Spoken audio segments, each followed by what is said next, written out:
तो खगपति हैं ये करोड़पति हैं।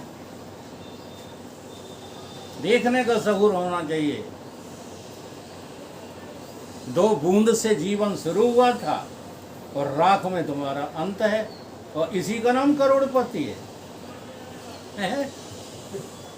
तो ये करोड़ रुपया जिसे राख दिखाई देने लगे, उनका जीवन जीवन है। ये कोई जीवन है जो हम लोग जी रहे, मरे जा रहे। कोई ऐश्वर्य के लिए मरे जा रहे, पैसा इकट्ठा हो गया, अब नहीं सबर संतोष हुआ तो आगे बढ़ो कई काय के लिए चुनाव लड़ गए। कमाल करते हुए ये अभिनय करता है ना फिल्मी दुनिया वाले। बोलो इन्हें चुनाव की क्या जरूरत? इतना धन कमा के रख लिया है कि इनकी 7 शाखें भोगें तो भोग नहीं पाएंगे। अब इन्हें चुनाव चाहिए। पूरा देश जानता भी है। जानता है। अब क्यों चुनाव चाहिए? क्योंकि वासना तो शांत हो ही नहीं रही पैसे से।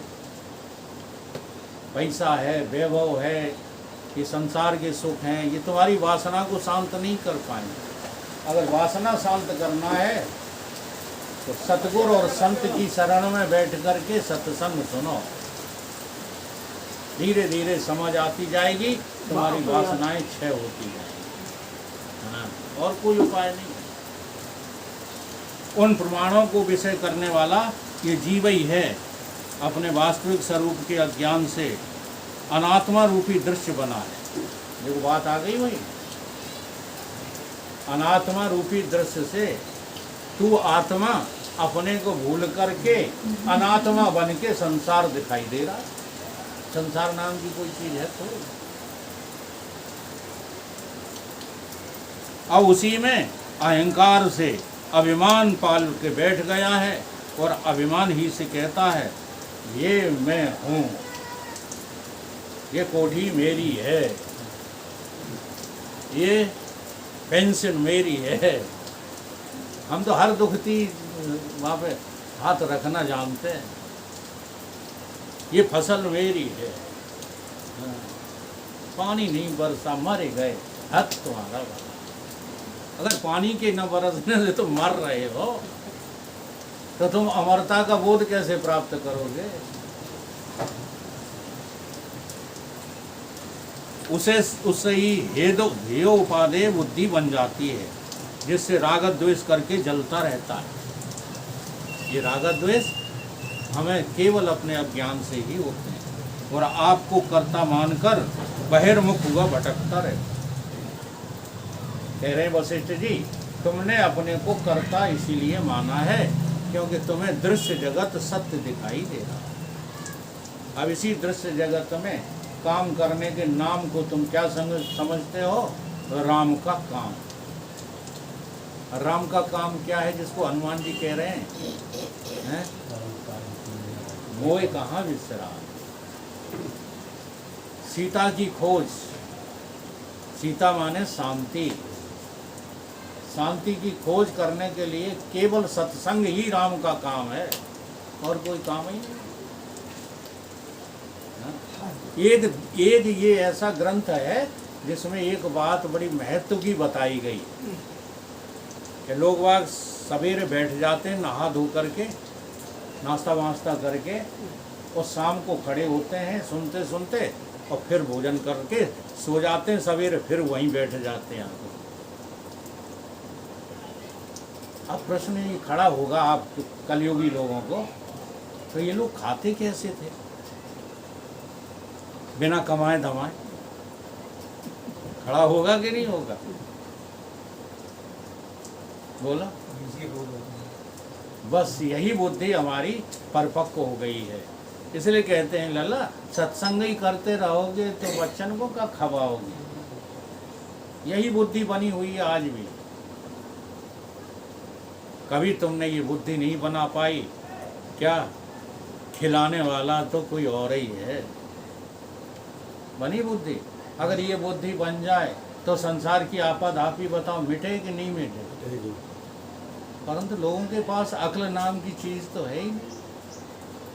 ये कहते हम करेंगे तो ऐसा होगा। तुम करोगे क्या, तुमसे करा लिया जाएगा। ये बात समझ में आती नहीं। हे राम जी, जब विचार करके संवेदन अंतर्मुखी हो तब आत्म पद प्रत्यक्ष होकर के निज भाव को प्राप्त होता है और फिर परछिन्न भाव नहीं रहता, शुद्ध शांति को प्राप्त होता है। जैसे स्वप्न से जगकर स्वप्न का शरीर और दृश्य भ्रम नष्ट हो जाता है, वैसे ही आत्मा के प्रत्यक्ष होने से सब भ्रम मिट जाता है और शुद्ध आत्मसत्ता भासती है। बहुत बढ़िया उदाहरण है। स्वप्ना जैसे ही जगते हो, बताओ सपने की कौन सी घटना तुमको सत्य लगती है। तो ऐसे ही इस जो है जगत रूपी स्वप्ने से जब तुम अपनी आत्मा में जग जाओ तो ये जगत तुम्हें पूरा का पूरा कैसा दिखेगा? स्वप्नवत का अर्थ है था ही नहीं, था स्वप्ना, थोड़ा बहुत परसेंट, एक आध परसेंट।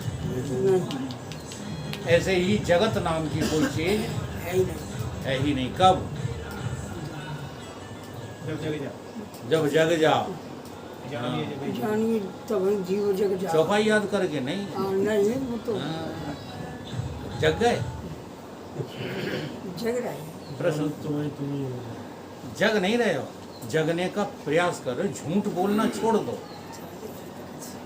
लोग अब झूठ बोलते रहते हैं। जब ये चौपाई सुनी, जानो तबई जीव जग जागा, जब सब विषय विलास विरागा, और ये चौपाई याद करके कहते हम तो जग गए। ये जगना थोड़ी है। आखिरी वाली बात है, आखिरी की आदि वाली बात तो पूरी पालन ही नहीं कर रहा है। हाँ जी। दूसरे आदि की बात। जब तुम्हें संसार नश्वर दिख जाए तब समझना जग गए। अभी तो बूढ़े हो गए हो, तब भी जो है लगते हैं लड़का बच्चे नाती नाती भूखा न मर जाए। लगता है कि नहीं लगता? तो जगे हो कि सो रहे हो?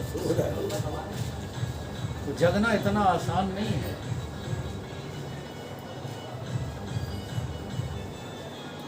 ये दृश्य और दृष्टा मिथ्या है। जो दृष्टा है सोई दृश्य होता है, जो दृश्य है वही दृष्टा होता है। ये भ्रम मिथ्या आकाश रूप है। जैसे पवन में स्पंद शक्ति रहती है, वैसे ही आत्मा में संवेदन रहती है। जब संवेदन स्पंदन रूप होता है तब दृश्य रूप होकर के स्थित होती है। जैसे स्वप्न में अनुभव सत्ता दृश्य रूप होकर स्थित होती है, वैसे ये दृश्य है। सब आत्मसत्ता ही है। ऐसा विचार करके आत्मपद को प्राप्त हो जाओ। और जो ऐसा विचार करके आत्मपद को प्राप्त न हो सको तो अहंकार का जो उल्लेख होता है उसका अभाव करो।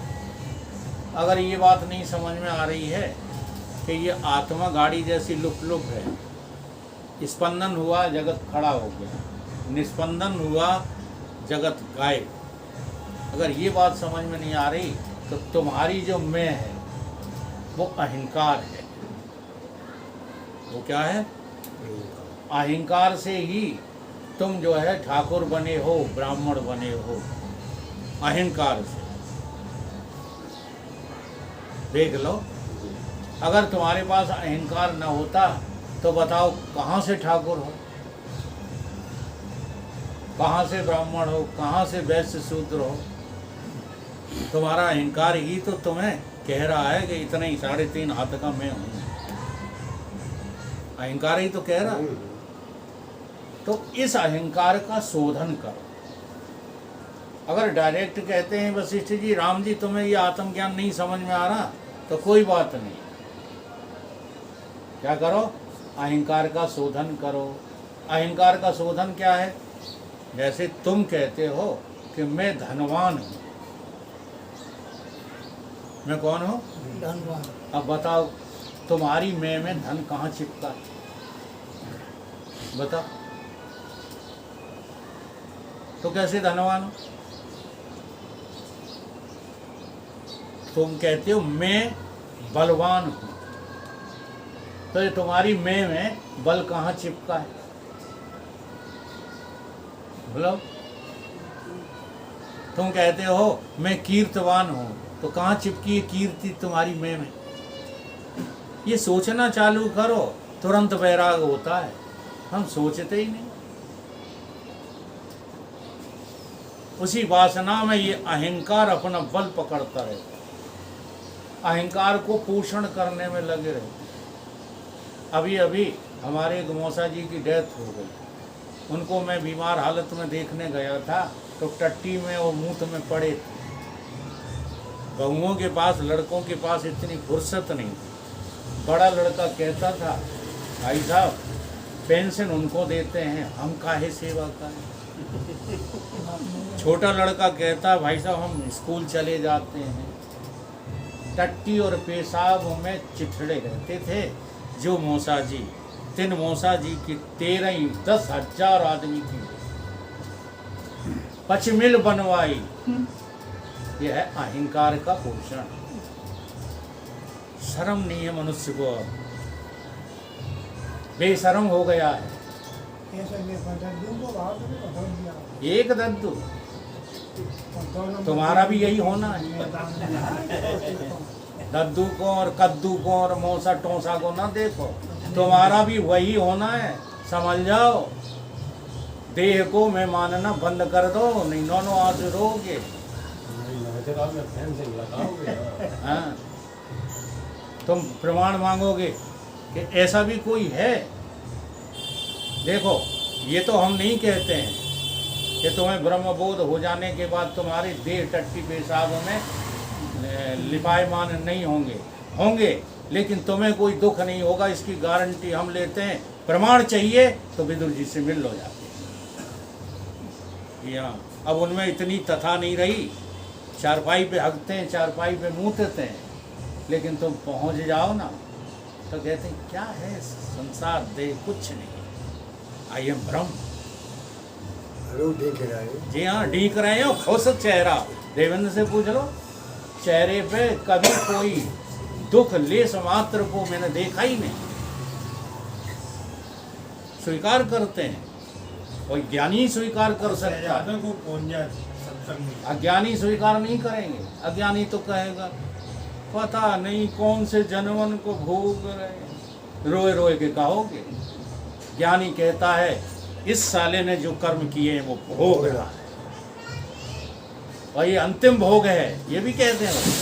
वकील साहब अब मैं जन्मूंगा नहीं, अब मैं मरूंगा नहीं। ऐसा नहीं है, केवल बातें कर ले हम ब्रह्म हैं, हम ब्रह्म हैं, और चिपके रहो भाई पैसा में, दुकान में, काम में। तुम खुद मूर्ख हो, औरों को भी मूर्ख बना रहे हो। अभ्यास करो कि मैं ब्रह्म हूँ, भजन करो, सत्संग करो, बाकी सब का त्याग कर दो, इसी में भलाई। अब ये बातें बड़ी बुरी लगती हैं।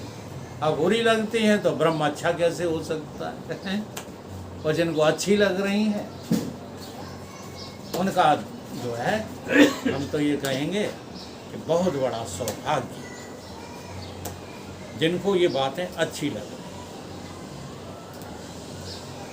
आत्मपद को प्राप्त न हो सको तो अहंकार का जो उल्लेख फुरता है उसका अभाव करो। पीछे जो शेष रह जाएगा वो तुम्हारी आत्मसत्ता ही तो है। जब तुम शुद्ध बोध को प्राप्त होगे तब ऐसी चेष्टा होगी जैसे यंत्र की पुतली संवेदन बिना चेष्टा करती है, वैसे ही देह रूपी पुतली का चलाने वाला मन रूपी संवेदन है, उसके बिना पड़ी रहेगी और अहंकार का अभाव होगा। इससे यत्न करके उस पद को पाने का अभ्यास करो जो नित्य है, शुद्ध है, शांत स्वरूप है। हे राम जी, देव शब्द को त्याग दो, अपना पुरुषार्थ प्राप्त करो, आत्मा पद प्राप्त करो।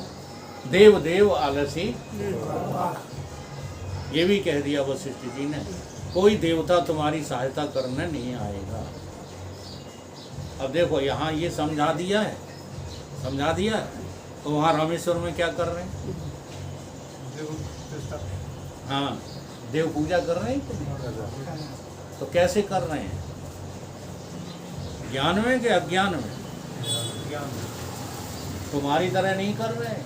वहाँ रामेश्वर को स्थापना करके मांग नहीं रहे कि हम रावण पर विजय प्राप्त कर लें। यही बात तो रहस्य है। लोग आप क्या कहते हैं, वेदांती मूर्तियों के विरोधी हैं। आर्य समाज विरोधी हो सकता है, वेदांती कभी किसी मूर्ति पूजा का विरोध नहीं करता, क्योंकि वो जान गया है कि पूजा कर रहे हैं तो हम अपन ही कर रहे हैं, तो और की थोड़ी कर रहे हैं। और नहीं कर रहे हैं तो हम तो हैं ही ब्रह्म, हमें क्या तकलीफ है। तो पूजा करना, न द्वेष्ट संप्रवत्तानि न निवृत्तानि कांचन, उसे न किसी से द्वेष है, न किसी से राग है, न कुछ करने में उसे तकलीफ है, और न करने से कोई उसे कोई वकील साहब का जो करता ही ना है, तो तुम्हें काहे पीड़ा हो रही जब हमें कोई कष्ट नहीं। जब देखो तब यही उपदेश मिलते हैं। तो उन्हें जिंदगी भर का किया तो है नहीं, अब नहीं किया है तो तुम्हारा तो हमने कुछ नहीं, जबरदस्ती जो हजम कर लिया है, और फिर भी मौज में है बिना करें हैं। तुम कर करके आज लो मौज नहीं प्राप्त कर पाए। सोचने वाली बातें हैं। ये करना कराना एक भ्रांति है, इस भ्रांति के अलावा और कुछ नहीं। भाई में लगे रहते हो। देव शब्द को त्याग दो। जो कोई पुरुषार्थ में सूरमा है सो आत्म पद को प्राप्त होता है, और जो नीच पुरुषार्थ का आश्रय करता है वो संसार समुद्र में डूबता है। तो ये बात और समझाए देते हैं। 4 पुरुषार्थ होते हैं, या नीच पुरुषार्थ की बात करिए। उन 4 पुरुषार्थों के अलावा जो 5वें को पुरुषार्थ समझता है वो नीच पुरुषार्थ की। धर्म अर्थ काम भोग, कामना करो परमात्मा को पाने की। तो धर्म से धन एकत्र करो, धर्म से धन। क्यों? क्योंकि वही धन से फिर धर्म भी स्थापित होगा। वो धन स्थापित नहीं कर सकता जो बेईमानी से कमाया गया है। जो ईमान का धन होता है ना, उसे दान करने में कोई तकलीफ नहीं होती, क्योंकि वो जानता है कि हमारा है ही नहीं। राजा हरिश्चंद्र को राज्य मिला था धर्म से, धर्म से मिला था। जी हाँ, तो देने में कोई तकलीफ हुई? अभी दान की लिस्ट खोल दी जाए तो बड़े बड़े पैसा वाले कहेंगे इतने नहीं हैं? कितने ले ले, लोग वाग दे रहे हैं, बस उतने ही हमसे ले रहे हैं। वो है को सिटी नगर के धन्ना सेठ क्यों नहीं दे पा रहे? क्योंकि धन धर्म का तुमने कमाया ही नहीं। बहुत सच्ची बात है। धर्म का जो धन होता है वो तो बांटने के लिए होता है, वो अपने लिए नहीं होता है। इसी को कहा गया है नीच पुरुषार्थ। संसार के कामों में लगे हुए नीच पुरुषार्थी हैं, पक्के पुरुषार्थी नहीं। क्योंकि 4 ही पुरुषार्थ हैं, 5वां कोई पुरुषार्थ है ही नहीं। काम है पुरुषार्थ तो कामना करो काहे की? भगवान की। और कुछ कामना पुरुषार्थ नहीं है। धर्म है पुरुषार्थ, अर्थ है पुरुषार्थ, तो धर्म का इस्तेमाल करो पैसा कमाने में। तो परिश्रम से ही तो कमाओगे। फिर देखो, धर्म को यदि बीच में लाए तो आप बेईमानी नहीं कर पाओगे। हाँ। एक जगह हमने चिलौंगा में प्रवचन किया तो वहाँ एक डुकरा ने कहा कि तुमने रात भर झूठी बातें कही। हम चकरा गए। हमने कही जी बड़ा अनुभवी कोई जो है, हमने कही कैसे? कि तुम वकील हो? हमने हाँ हैं। तो वकील कभी इतनी सत्य बात बोल ही नहीं सकता जितनी तुमने कल सत्य बातें सुनाई। एक वकील बोल ही नहीं सकता। तो उन्हें कही महाराज दया करो, हम नाम के वकील हैं, हम वकालत का व्यवसाय नहीं करते। सो युवा पीठ हो गए। समझ में बात आई? वकील हो और धर्मात्मा हो, ये आज 2 बातें हो ही नहीं सकती। देखो, डॉक्टर एक धर्मात्मा हो सकता है, आप गहराई से सोचो तो पता लगेगा। लेकिन कब? जब वो फीस न ले तब। क्योंकि दवाइयाँ उसके हाथ में नहीं है, लेकिन दवा का लिखना तो उसके हाथ में है। गरीबों की सेवा करे, तनख्वाह तो उसको गवर्नमेंट दे ही रही है कोई डॉक्टर निकालो। नहीं अब ऊपर से तुम धर्मात्मा बनने के लिए इसको लुटा रहे, उसको लुटा रहे। ये 2 नंबर का जो धन होता है वो कभी दान में सार्थक नहीं होता। ईमानदारी का धन अपने आप दान देने की इच्छा पैदा कर देता है। यही कह रहे हैं कि नीच पुरुषार्थ मत करो, उच्च पुरुषार्थ में मन लगाओ। बोलिए सतगुरुदेव। भगवान की जय।